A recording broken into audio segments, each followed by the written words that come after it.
గతంలో ఇచ్చిన హామీ మేరకు 3 కొత్త జిల్లాలు ఇచ్చా వచ్చే జూలై నాటికి వెలుగొండ ప్రాజెక్టు మొదటి దశ పనులు పూర్తి చేసి జాతికి అంకితం చేస్తా మాజీ ముఖ్యమంత్రి జగన్లా జనాలకు నామాలు పెట్టే తత్వం కాదన్నారు ముఖ్యమంత్రి చంద్రబాబు. ఉండవల్లి నుంచి బుధవారం మధ్యాహ్నం 1:30 వెలుగొండ ప్రాజెక్టు వద్దకు చేరుకున్న సీఎం చంద్రబాబు గంటవానిపల్లె వద్ద 436 కోట్లతో చేపడుతున్న ఫీడర్ కాలువ పనులకు శంకుస్థాపన చేసి శిలాఫలకాన్ని ఆవిష్కరించారు. ఆ తర్వాత ప్రాజెక్టులో జరుగుతున్న పనులను పరిశీలించారు, అధికారులతో సమీక్షించారు. సాయంత్రం కొత్త జిల్లా కేంద్రమైన మార్కాపురంలో నిర్వహించిన బహిరంగ సభలో ప్రసంగించారు. నాటి సీఎం జగన్ వెలుగొండ ప్రాజెక్టును పూర్తి చేయకుండానే జాతికి అంకితం చేస్తున్నట్లు ప్రకటించి ప్రజలను మోసం చేశారని ధ్వజమెత్తారు. కూటమి ప్రభుత్వం రాగానే పోలవరంతో పాటు వెలుగొండను ప్రాధాన్య ప్రాజెక్టుగా చేపట్టామని చెప్పారు. తీరా ఇక్కడ జరగాల్సిన పనులను చూస్తే జగన్ దగా బయటపడిందన్నారు. మొదటి దశ పూర్తి చేయాలంటే కనీసం 2042 కోట్లు, రెండో దశ పూర్తికి ఇంకో 1900 కోట్లు కావాలని తేలింది. అవసరమైన కాలువ లైనింగ్ పనులు పూర్తి చేయకుండా నిర్వాసితులకు నష్టపరిహారం ఇవ్వకుండా ప్రాజెక్టు జాతికి అంకితం చేశారని మండిపడ్డారు. కూటమి ప్రభుత్వం అధికారంలోకి వచ్చిన ఈ 20 నెలల్లో 540 కోట్ల వ్యయం చేసి పనులను గాడిలో పెట్టామన్నారు. మరో 436 కోట్లతో ఫీడర్ కాలువ లైనింగ్ పనులకు ఇప్పుడు శంకుస్థాపన చేశామని తెలిపారు. 7,200 మంది నిర్వాసితులకు 930 కోట్ల పరిహారం చెల్లించాలన్నారు. ఇక తొలిదశ పనులన్నీ పూర్తి చేసి జులై నాటికి వెనుకబడిన మార్కాపురం ప్రాంతానికి వెలుగొండ జలాలను అందించి మాట నిలబెట్టుకుంటానని సీఎం చంద్రబాబు తెలిపారు. నల్లమల సాగర్, తీగలేరు కాలువ, తూర్పు కెనాల్ పనులకు 2,540 కోట్లు ఖర్చు చేసి జిల్లాలో ఎక్కువ ప్రాంతాలకు నీళ్లు ఇవ్వబోతున్నట్లు వెల్లడించారు. మార్కాపురంలో కలెక్టరేట్ భవన నిర్మాణం, ఇతర సౌకర్యాలకు 50 కోట్లు మంజూరు చేస్తున్నట్లు ప్రకటించారు. స్పైనల్ మస్క్యులర్ అట్రోఫీతో బాధపడుతున్న పునర్నవికకు సాయం చేసేందుకు ఏపీ మంత్రి లోకేష్ ముందుకొచ్చారు. సాయం చేయాలని బాలిక తల్లిదండ్రులు అభ్యర్థించడంతో ఆయన స్పందించారు. చిన్నారికి ఇవ్వాల్సిన ఇంజెక్షన్ కోసం 16 కోట్లు అవసరముండగా విరాళాల ద్వారా 10 కోట్లు సమకూరాయి. అయితే మిగిలిన 6 కోట్ల సమిష్టి సాయం ప్రకటించారు మంత్రి లోకేష్. పునర్నవిక తల్లిదండ్రులకు తన వంతు సాయం 6 కోట్లు అందజేసి చిన్నారి ఆరోగ్యవంతురాలు అయ్యేందుకు జరిగే చికిత్సకు సహకరించే చర్యలు తీసుకోవాలని తన సిబ్బందికి ఆదేశాలు జారీ చేశారు. పునర్నవిక కోసం విరాళాలు ఇచ్చిన వారితో పాటు సోషల్ మీడియాలో ప్రచారం చేసిన వారికి మంత్రి లోకేష్ ధన్యవాదాలు తెలిపారు. ఇక 14 నెలల చిన్నారికి ప్రాణాంతకమైన స్పైనల్ మస్క్యులర్ అట్రోఫీ అనే జన్యుపరమైన వ్యాధి సోకిందని తెలిసి ప్రజలంతా తల్లడిల్లిపోయారు.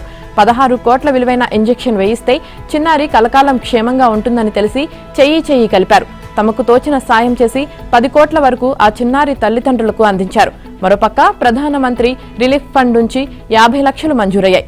దీంతో తమ కుమార్తెను బతికించుకుంటామనే ఆశలు ఆ పేద దంపతుల్లో చిగురించాయి. కర్నూలు జిల్లా వెల్దుర్తి గ్రామానికి చెందిన జంపాల మంగలి సురేష్ కుమార్, పుష్పావతి దంపతులకు కుమారుడు, కూతురు, 2 సంతానం. వారిది మేనరిక వివాహం.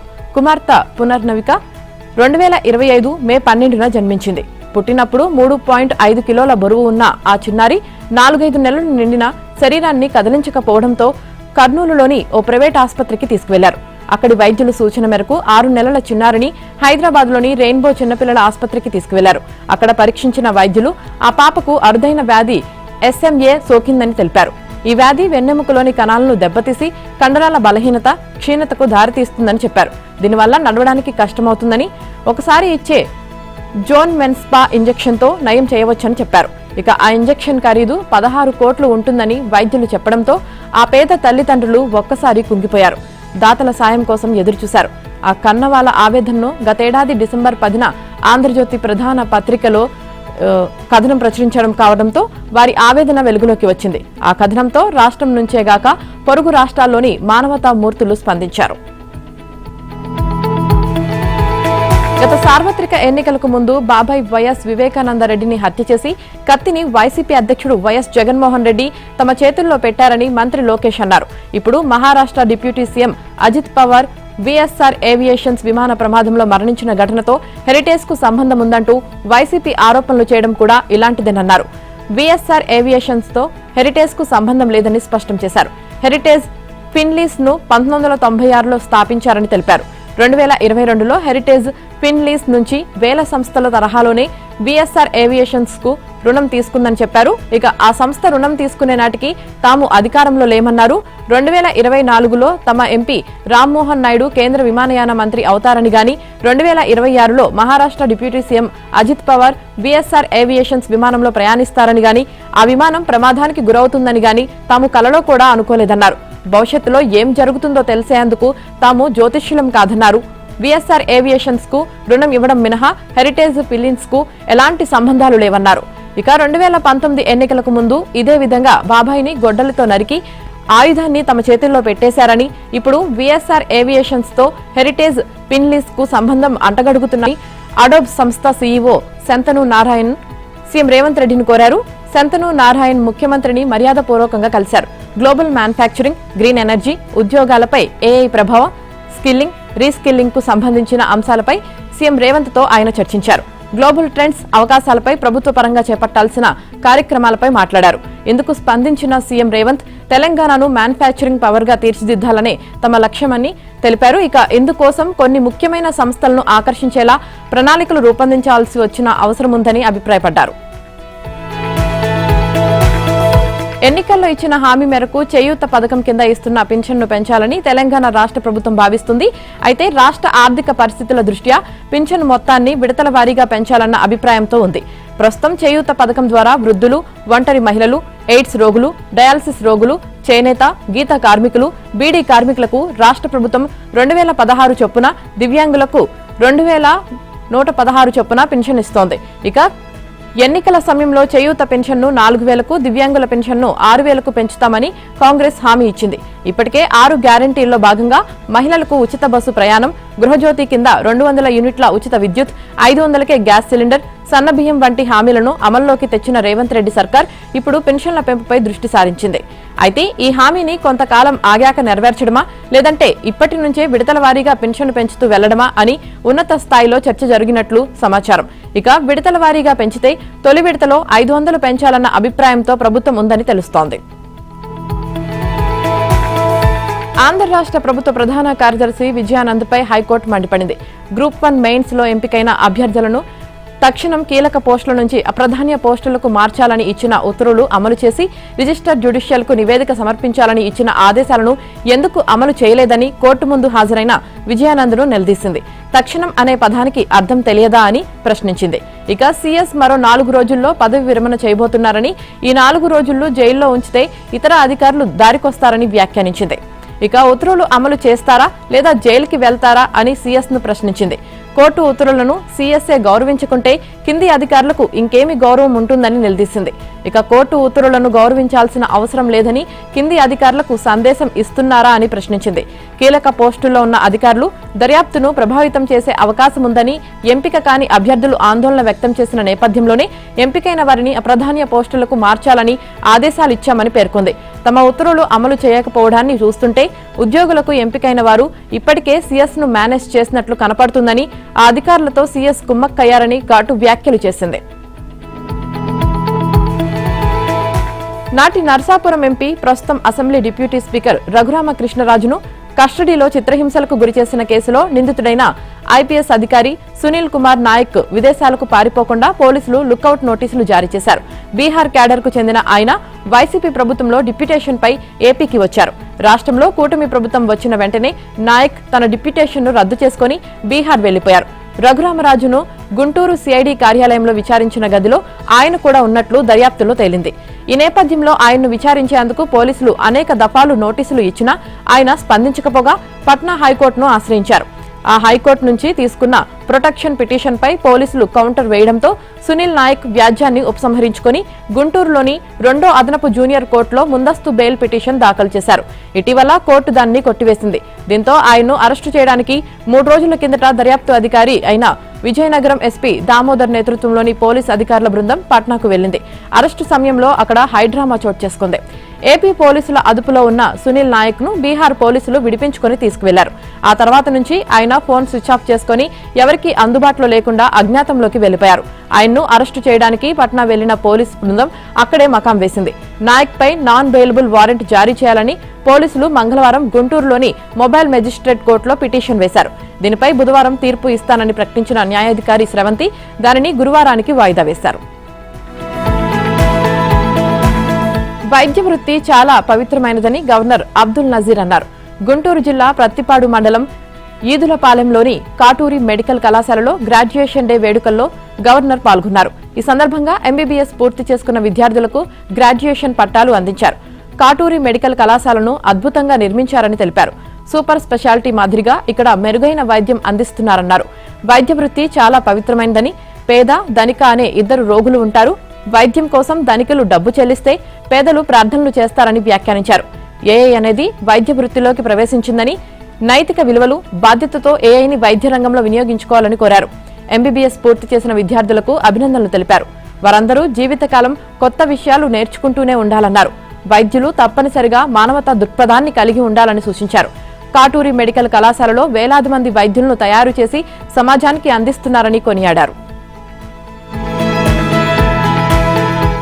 జనసేన సభ్యత్వం ప్రతి వ్యక్తికి గుర్తింపుతో పాటు భద్రత కూడా కల్పిస్తుందన్నారు.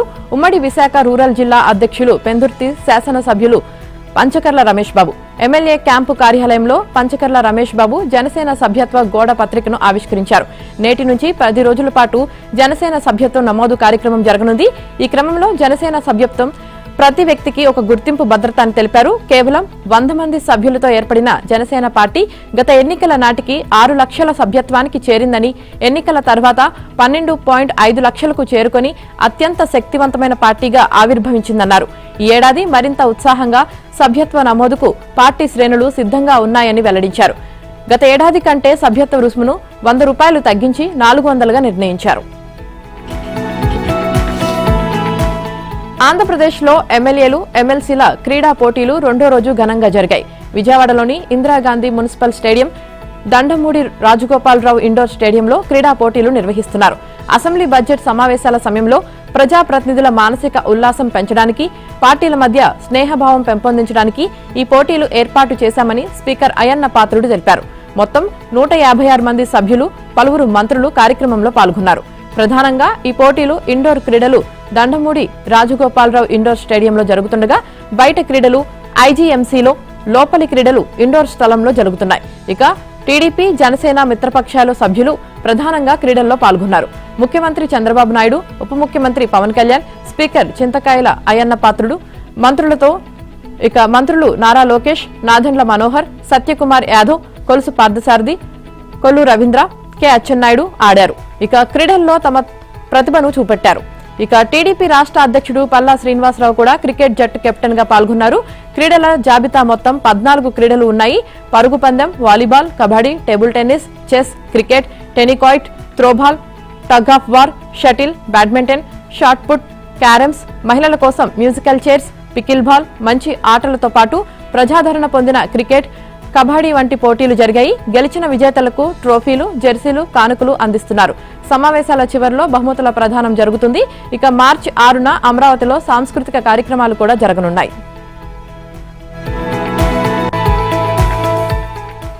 AP deputy CM Pawan Kalyan దత్తత తీసుకున్న కొనిదెల గ్రామానికి మహర్దశ పట్టుకుంది. ఇచ్చిన మాటకు కట్టుబడి కొనిదెల గ్రామాభివృద్ధికి శ్రీకారం చుట్టారు.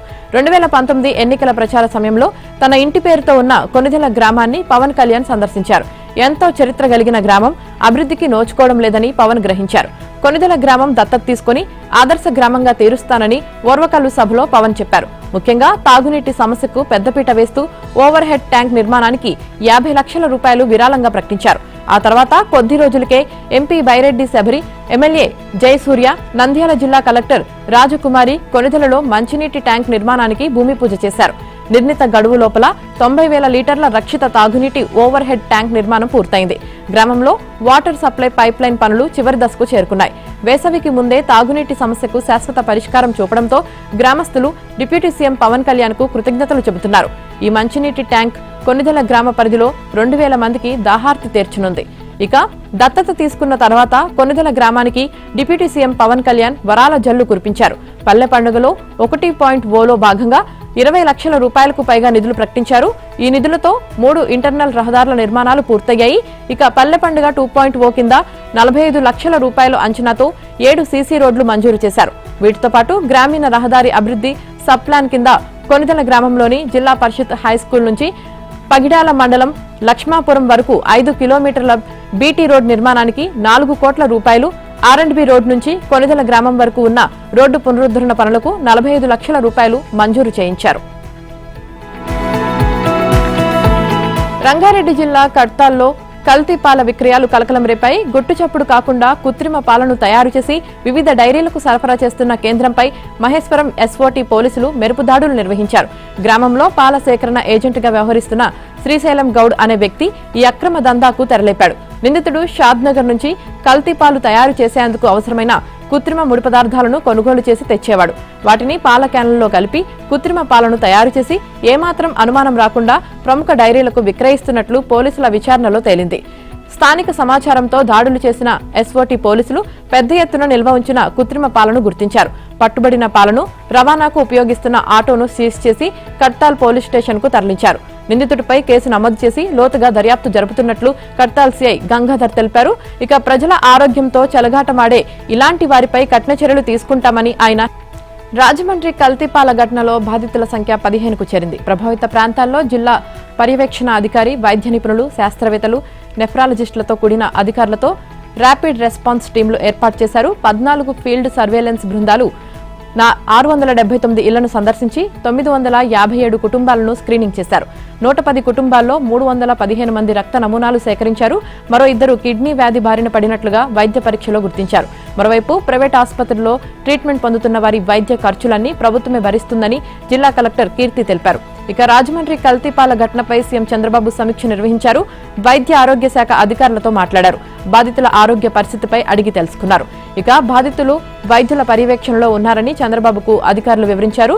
పాల శాంపిళ్లను ఇప్పటికే ల్యాబ్ కు పంపామని, నివేదిక ప్రకారం చర్యలు తీసుకుంటామన్నారు. ఇలాంటి ఘటనలు పునరావృతం కావద్దని, అన్ని శాఖలు సమన్వయంతో పనిచేయాలని అధికారులకు సీఎం ఆదేశించారు. ఇక కల్తీపాలపై ప్రభుత్వం చర్యలతో అధికారులు అప్రమత్తమయ్యారు. కలెక్టర్ ఆదేశాలతో రాజమండ్రి, రాజానగరం, కోరుకొండ ప్రాంతాల్లో 150 శాంపిల్స్ సేకరించినట్లు ఫుడ్ సేఫ్టీ అధికారులు వెల్లడించారు. వీటిని కాకినాడ JNTUకి పంపామన్నారు. 4-5 రోజుల్లో నివేదిక రానుంది. ఇక కల్తీపాల బాధితులకు చికిత్స అందించడంలో నిర్లక్ష్యం వహించిన రాజమండ్రి ప్రభుత్వ ఆసుపత్రి సూపరింటెండెంట్పై వేటు పడింది. సూపరింటెండెంట్ డాక్టర్ PVV సత్యనారాయణపై చర్యలు తీసుకున్నారు. కొత్త సూపరింటెండెంట్గా డాక్టర్ కెనడీని నియమించారు. ఇక మరోవైపు కల్తీపాల ఘటనలో నిందితుడు గణేష్ కు 14 రోజుల రిమాండ్ నిమిత్తం రాజమండ్రి జైలు. రాజమండ్రి కల్తీపాల ఘటన ఏపీలో కలకలం రేపుతుంది. రాష్ట్ర వ్యాప్తంగా పాల విక్రయ కేంద్రాల్లో ఫుడ్ సేఫ్టీ అధికారులు తనిఖీలు నిర్వహించారు. మచిలీపట్నం పరిషత్ సెంటర్, చిలకలపూడి సెంటర్లోని పాల కేంద్రాలను తనిఖీ చేశారు. పలు డైరీల్లో పాల నమూనాలను సేకరించి ల్యాబ్ కు పంపారు. MRP, మ్యానుఫ్యాక్చరింగ్ డేట్ లేని నిల్వ ఉంచిన బాదం పాల ప్యాకెట్లను అధికారులు గుర్తించారు. ఇక అనంతపురం నగరంలోని పలు ప్రాంతాల్లో పాలు విక్రయ కేంద్రాల్లో విజిలెన్స్, ఆహార భద్రతా అధికారులు తనిఖీలను చేపట్టారు. ఆహార భద్రతా అధికారులతో పాటు విజిలెన్స్, వ్యవసాయ శాఖ అధికారులు సంయుక్తంగా తనిఖీలు చేపట్టారు. కళ్యాణదుర్గం రోడ్డు సమీపంలో పాలలో ఉప్పు కలిసినట్లుగా ప్రాథమికంగా నిర్ధారించారు. పాల శాంపిల్స్ ల్యాబ్ కు తరలించనున్నట్లు తెలిపారు. కల్తీ ఉన్నట్లు తేలిన చట్టం ప్రకారం చర్యలు తీసుకుంటామని హెచ్చరించారు. ఇక అపరిశుభ్ర ప్రాంతాల్లో పాలను విక్రయించకూడదని సూచించారు. కడపలో ఫుడ్ సేఫ్టీ అధికారులు సోదాలు నిర్వహించారు. డైరీల్లో పాల నాణ్యత పరిశీలించారు. పాలలో కల్తీ జరిగినట్లు తేలితే కఠిన చర్యలు తీసుకుంటామని హెచ్చరించారు. నంద్యాలలో పాల సేకరణ కేంద్రాలపై ఫుడ్ సేఫ్టీ అధికారులు తనిఖీలు నిర్వహించారు. రాజమండ్రి ఘటన దృష్ట్యా ఆకస్మిక సోదాలు జరిపారు. ఇక పాల నాణ్యత పరిశీలించారు. బాపట్ల జిల్లా చీరాలలోని పలు పాల కేంద్రాలు, డైరీలలో ఫుడ్ సేఫ్టీ అధికారులు ఆకస్మిక సోదాలు చేపట్టారు. 5 పాల కేంద్రాల్లోని పాలు, పెరుగు నమూనాలను సేకరించారు. శాంపిల్స్ ను హైదరాబాద్ ల్యాబ్ కు తరలించారు.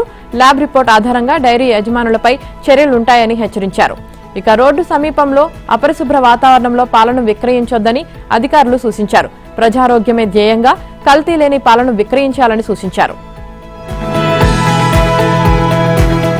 శ్రీకాకుళంలో డయేరియా కేసులు పెరగడం పట్ల ప్రభుత్వం అప్రమత్తమైంది. నగరంలోని దమ్మవీధి, గోల్కొండ రేవు, కాకివీధి, మంగువారి తోట తదితర ప్రాంతాల్లో ఇంటింటి సర్వే నిర్వహిస్తుంది. ANMలు, సచివాలయ సిబ్బంది ప్రత్యేక సర్వే చేస్తున్నారు. 50 బృందాలను అధికారులు ఏర్పాటు చేశారు. కలుషిత నీరు, నిల్వ చేసిన ఆహారం వల్లే వ్యాధి ప్రబలినట్లు భావిస్తున్నారు. శ్రీకాకుళం, వైజాగ్ ల్యాబ్ కు నీటి నమూనాలు పంపారు. వాటర్ పైప్ లైన్ల లీకేజీల గుర్తింపునకు, పారిశుధ్యానికి ప్రత్యేక బృందాల్ని ఏర్పాటు చేశారు. బాధితుల కోసం మున్సిపల్ ఆఫీసులో ప్రత్యేక కంట్రోల్ రూమ్ ఏర్పాటు చేశారు. శ్రీకాకుళం నగరంలో డయేరియా ప్రబలడంపై వైద్య ఆరోగ్య శాఖ అధికారులతో సీఎం చంద్రబాబు సమీక్ష నిర్వహించారు. వివిధ ఆసుపత్రుల్లో ట్రీట్మెంట్ పొందుతున్న బాధితుల పరిస్థితిని అడిగి తెలుసుకున్నారు. 76 మంది ట్రీట్మెంట్ పొందుతున్నట్లు అధికారులు వెల్లడించారు. జేమ్స్ ఆసుపత్రిలో ట్రీట్మెంట్ పొందుతున్న 2 పరిస్థితి విషమంగా ఉన్నట్లు తెలిపారు. ఒకరికి వెంటిలేటర్పై మరొకరికి డయాలసిస్ చేస్తున్నట్లు చెప్పారు. బాధితులకు ట్రీట్మెంట్పై ప్రత్యేక శ్రద్ధ పెట్టాలని అధికారులకు చంద్రబాబు ఆదేశించారు. ఇక శ్రీకాకుళంలోని డయేరియా ప్రభావిత ప్రాంతాల్లో మంత్రి నారాయణ పర్యటించారు. అతిసారతో చనిపోయిన సురేష్ కుటుంబాన్ని నారాయణ పరామర్శించారు. అనంతరం క్షేత్రస్థాయిలో ప్రభుత్వం తీసుకుంటున్న చర్యలను పర్యవేక్షించారు. స్థానికులతో మాట్లాడి డయేరియా ప్రబలడానికి గల కారణాలను తెలుసుకున్నారు. తెలంగాణకు సంబంధించి ఏప్రిల్లో ఖాళీ కానున్న 2 రాజ్యసభ స్థానాలకు ఎన్నికల నోటిఫికేషన్ నేడు విడుదల కానుంది. నోటిఫికేషన్ విడుదలైన వెంటనే నామినేషన్ల స్వీకరణ ప్రక్రియ ప్రారంభమవుతుంది. తుది గడువు మార్చి 5 అయితే ఇక మార్చి 1 ఆదివారం 3న హోలీ సెలవు దినాలు కావడంతో ఆ 2 రోజుల్లో నామినేషన్ల స్వీకరణకు విరామం ఉంటుందని ఎన్నికల అధికారి తెలిపారు. రాజ్యసభ సీటుకు నామినేషన్ దాఖలు చేయడానికి ఒక్కో నామినేషన్పై 10 మంది ఎమ్మెల్యేలు సంతకం చేయాల్సి ఉంటుందని అసెంబ్లీ వర్గాలు తెలిపాయి. ఈ 2 సీట్లు ఏకగ్రీవం కానున్నాయా లేక ఎన్నికలు జరగనున్నాయా అన్నదానిపై మార్చి 5వ తేదీ సాయంత్రానికి స్పష్టత రానుంది. ఇక ప్రధాన ప్రతిపక్షం తన సిట్టింగ్ సీట్ను కాపాడుకునే ప్రయత్నంలో అభ్యర్థిని బరిలోకి దించితే మాత్రం 16న పోలింగ్ జరుగుతుంది. అదే రోజున సాయంత్రం 5 గంటల నుంచి ఓట్ల లెక్కింపు జరుగుతుంది. ఇక అదే రోజు తెలంగాణ అసెంబ్లీ బడ్జెట్ సమావేశాలు ప్రారంభం కానున్నాయి. ఎన్నికలు జరగనున్న 2 రాజ్యసభ సీట్లలో ఒకటి స్పష్టంగా కాంగ్రెస్ పార్టీది. ప్రస్తుత రాజ్యసభ సభ్యుడు అభిషేక్ మను సింఘ్వీనే తిరిగి ఆ సీటుకు అభ్యర్థిగా ప్రకటించడం దాదాపు ఖరారైంది. రెండోది బీఆర్ఎస్ సిట్టింగ్ సీటు. కానీ దాన్ని నిలబెట్టుకోవడానికి శాసనసభలో అవసరమైన సంఖ్యాబలం బీఆర్ఎస్ కు లేదు. ఆ పార్టీ అభ్యర్థిని పెట్టి గెలిపించుకోవాలంటే ఇతర పార్టీలు ఎంఐఎం లేదా బీజేపీ సభ్యుల మద్దతు తీసుకోవాల్సి ఉంటుంది. అసలే ఆ పార్టీకి సంబంధించి 10 మంది ఎమ్మెల్యేలు ప్రస్తుతం అధికార కాంగ్రెస్ పార్టీకి సన్నిహితంగా ఉన్నారు. రాజ్యసభ ఎన్నికల్లో ఎమ్మెల్యేలు విప్ను ధిక్కరించి క్రాస్ ఓటింగ్ చేసినా అనర్హత నిబంధన వర్తించదు. ఈ నేపథ్యంలో కాంగ్రెస్ పార్టీకి సన్నిహితంగా ఉన్న ఎమ్మెల్యేలు బీఆర్ఎస్ అభ్యర్థికి ఓటు వేస్తారన్న నమ్మకమూ లేదు. ఈ నేపథ్యంలో బీఆర్ఎస్ తన సిట్టింగ్ సీట్ను నిలబెట్టుకునే ప్రయత్నం చేస్తుందా లేదా అన్న దానిపై స్పష్టత లేదు. ఇక ఎన్నికలంటూ జరిగితే 2వ సీటును కాంగ్రెస్ పార్టీ దక్కించుకునే సమీకరణాలు ప్రస్తుతం శాసనసభలో ఉన్న నేపథ్యంలో ఆ సీటు కోసం పార్టీలో పోటీ నెలకొని ఉంది. హైదరాబాద్లో పట్టు నిలుపుకునేందుకు హస్తం పార్టీ కసరత్తు మొదలుపెట్టింది. గ్రేటర్ హైదరాబాద్ పరిధిలో 3 మున్సిపల్ కార్పొరేషన్లో పాగా వేసేందుకు కాంగ్రెస్ వ్యూహం రచిస్తోంది. ఎంపీటీసీ, జెడ్పీటీసీ ఎన్నికల కంటే ముందే గ్రేటర్ హైదరాబాద్ ఎన్నికలు నిర్వహించాలని కాంగ్రెస్ భావిస్తోంది. వాస్తవానికి తెలంగాణ ఏర్పాటైన తర్వాత గ్రేటర్ హైదరాబాద్ పరిధిలో హస్తం పార్టీ బలహీనపడింది. అధికారంలోకి వచ్చిన తర్వాత పార్లమెంట్ ఎన్నికల్లో గ్రేటర్ హైదరాబాద్ పరిధిలో కాంగ్రెస్ పార్టీకి నెగిటివ్ ఫలితాలు వచ్చాయి. తాజాగా జరిగిన మున్సిపల్ ఎన్నికల్లో సైతం గ్రేటర్ చుట్టూ ఉన్న మున్సిపాలిటీలో హస్తం పార్టీ చేతులెత్తేసింది. పార్టీ పరిస్థితి ఇలాగే ఉంటే గ్రేటర్ పరిధిలోని 3 మేయర్ పదవులను పార్టీ వదులుకోవాల్సి వస్తుందని ఆ పార్టీ పెద్దలు ఆందోళన చెందుతున్నారు. దీంతో గ్రేటర్లో 3 మేయర్ పీఠాలు కైవసం చేసుకోవాలని కాంగ్రెస్ పార్టీ కసరత్తు చేస్తోంది. 2 రోజుల పర్యటన నిమిత్తం ఇజ్రాయెల్ వెళ్లిన ప్రధాని మోదీ క్షణం తీరిక లేకుండా గడుపుతున్నారు. టెల్ అవీవ్లోని బెన్ గురియన్ ఇంటర్నేషనల్ ఎయిర్పోర్ట్ కు చేరుకున్న మోదీకి ఇజ్రాయెల్ ప్రధాని రెడ్ కార్పెట్ తో ఆహ్వానం పలికారు. ప్రోటోకాల్ పక్కన పెట్టిన ఇజ్రాయెల్ ప్రధాని బెంజమిన్ నెతన్యాహు ఎయిర్పోర్ట్ కు వెళ్లారు. ఇక మోదీకి ఘనస్వాగతం పలికారు. ప్రధాని మోదీని బెంజమిన్ ఆలింగనం చేసుకున్నారు. అనంతరం ఇజ్రాయెల్ సైనికుల గౌరవ వందనాన్ని భారత ప్రధాని మోదీ స్వీకరించారు. ఇజ్రాయెల్ పర్యటనలో ఉన్న ప్రధాని మోదీకి అరుదైన గౌరవం దక్కింది. ఆ దేశ పార్లమెంట్లో ప్రసంగించిన అనంతరం ప్రధానిని Israel parliament speaker of the Knesset మెడల్తో గౌరవించింది. ఇది ఆ దేశ పార్లమెంట్లో ఇచ్చే అత్యున్నత పురస్కారం. ఇరు దేశాల బంధం బలోపేతానికి ప్రధాని మోదీ తన నాయకత్వానికి చేసిన విశేష కృషిని గౌరవిస్తూ ఈ పురస్కారం అందించింది. ఈ గౌరవం అందుకున్న తొలి భారత ప్రధానిగా మోదీ నిలిచారు. ఇక ఇదిలా ఉంటే ఉగ్రవాదానికి తాము పూర్తి వ్యతిరేకమని, భారత్ అనేక దశాబ్దాలుగా ఈ సమస్యతో ఇబ్బంది పడుతుందని ప్రధాని మోదీ పేర్కొన్నారు. ఇజ్రాయెల్ పార్లమెంట్లో ప్రసంగించిన ప్రధాని మోదీ ఉగ్రవాదంపై పోరులో ఆ దేశానికి పూర్తిగా అండగా ఉంటామన్నారు. ఇక్కడ ప్రసంగించిన తొలి భారత ప్రధానిని తానేనని, దీనిని గొప్ప గౌరవంగా భావిస్తున్నానని తెలిపారు. రెండోసారి ఇక్కడికి రావడం చాలా ఆనందంగా ఉందన్నారు. భారత్, ఇజ్రాయెల్ ప్రాచీన నాగరికత కలిగిన దేశాలని గుర్తు చేశారు. మన దేశం నుంచి అమెరికాకు వెళ్లే వారికి అబుదాబి విమానాశ్రయంలో అమెరికా ఇమిగ్రేషన్ తనిఖీలు అక్కడే ముగించుకునే ప్రీ క్లియరెన్స్ సదుపాయం ఉంది. అయితే తనిఖీల సమయంలో సదరు మహిళా భర్త సులభంగానే క్లియర్ అయ్యారు. కానీ రద్దీ కారణంగా ఆమెను వేరే క్యూలోకి పంపారు. అక్కడ ఇమిగ్రేషన్ అధికారి అడిగిన ఓ ప్రశ్నకు ఆమె చెప్పిన ఓ సమాధానమే ఆమె పరిస్థితిని తలకిందులు చేసింది. ముఖ్యంగా భారత్లో ఉన్న 2 నెలలు పనిచేశారా అంటూ ప్రశ్నించగా ఆమె నిజాయితీగా వర్క్ ఫ్రం హోం చేశానంటూ సమాధానమిచ్చారు. టూరిస్ట్ వీసాపై వెళ్లి అక్కడ పనిచేయడం నిబంధనలకు విరుద్ధమంటూ ఆమె వీసాపై క్యాన్సిల్ స్టాంప్ వేశారు. ఫలితంగా భర్త అమెరికాకు వెళ్లగా ఆమె తిరిగి ఇండియాకు రావాల్సి వచ్చింది. సాధారణంగా H1B వీసా అనేది అమెరికాలో ఉండి పనిచేయడానికి ఇచ్చే అనుమతి. అయితే అమెరికా వెలుపల ఉండి అమెరికన్ కంపెనీ కోసం పనిచేస్తున్నప్పుడు ఆయా దేశాల కార్మిక చట్టాలు, వీసా నిబంధనలు వర్తిస్తాయి. చాలా సందర్భాల్లో ఇమిగ్రేషన్ అధికారులు దీనిని అనధికారిక పనిగా పరిగణించే అవకాశం ఉంది. ముఖ్యంగా స్టాంపింగ్ కొత్తగా జరిగినప్పుడు లేదా ప్రయాణ ఉద్దేశం సెలవు అని చెప్పి పనిచేసినప్పుడు అధికారులు కఠినంగా వ్యవహరిస్తున్నారు. గత కొంతకాలంగా H1B వీసాల వ్యవహారంలో ట్రంప్ సర్కారు కఠినంగా వ్యవహరిస్తుంది. ఇటీవల అమెరికా నుంచి భారత్కు వచ్చిన వారిలో భయం నెలకొంది. తమ వీసాలను అదే మాదిరిగా క్యాన్సిల్ చేస్తారనే ఆందోళన మొదలు. టీ20 ప్రపంచ కప్ సూపర్ 8లో శ్రీలంకను న్యూజిలాండ్ చిత్తుగా ఓడించింది. తొలుత బ్యాటింగ్ చేసిన న్యూజిలాండ్ నిర్ణీత 20 ఓవర్లలో 7 వికెట్లు కోల్పోయి 168 పరుగులు చేసింది. 169 పరుగుల లక్ష్యంతో క్రీజులోకి దిగిన శ్రీలంక పూర్తి ఓవర్లు ఆడి 8 వికెట్లు కోల్పోయి 107 పరుగులు చేసింది. శ్రీలంక 61 పరుగుల తేడాతో న్యూజిలాండ్ చేతిలో ఓడిపోయింది. ఇక కొలంబో వేదికగా జరిగిన ఈ మ్యాచ్లో టాస్ గెలిచిన శ్రీలంక బౌలింగ్ ఎంచుకుంది. న్యూజిలాండ్ జట్టులో మిచెల్ దూకుడుగా ఆడి 26 బంతుల్లో 47 పరుగులు చేశాడు. కోల్ 23 బంతుల్లో 31 పరుగులు, ఫిన్ 13 బంతుల్లో 23 పరుగులు, రచిన్ రవీంద్ర 22 బంతుల్లో 32 పరుగులతో రాణించారు. శ్రీలంక బౌలర్లలో మహేష్ తీక్షణ, దుష్మంత చమీర్ చెరో 3 వికెట్లు తీయగా దునిత్ 1 వికెట్ తీశారు. ఒకే ఒక్క ఓటమి ఎంత పని చేసింది? సూపర్ 8 తొలి పోరులో దక్షిణాఫ్రికా చేతిలో ఘోర పరాజయం టీ20 వరల్డ్ కప్లో డిఫెండింగ్ ఛాంపియన్ భారత్ అవకాశాలపై పెను ప్రభావం చూపింది. సఫారీల చేతిలో 76 పరుగుల ఓటమితో మన రన్ రేట్ ఘోరంగా పడిపోయింది. దీంతో సూపర్ 8లో మిగిలిన 2 పోటీలు భారత్కు చావోరేవో అయ్యాయి. ఈ నేపథ్యంలో జింబాబ్వేతో ఇవాళ జరిగే మ్యాచ్లో టీమిండియా తీవ్ర ఒత్తిడిలో బరిలో దిగుతోంది. మరోవైపు బలమైన ఆస్ట్రేలియాకు, శ్రీలంకకు షాక్ ఇచ్చి సంచలన ప్రదర్శన కనబరుస్తున్న జింబాబ్వే కూడా వెస్టిండీస్ చేతిలో ఓడిపోయింది. దాంతో మిగిలిన 2 మ్యాచ్ల్లోనూ తప్పక నెగ్గాల్సిన పరిస్థితి జింబాబ్వేది.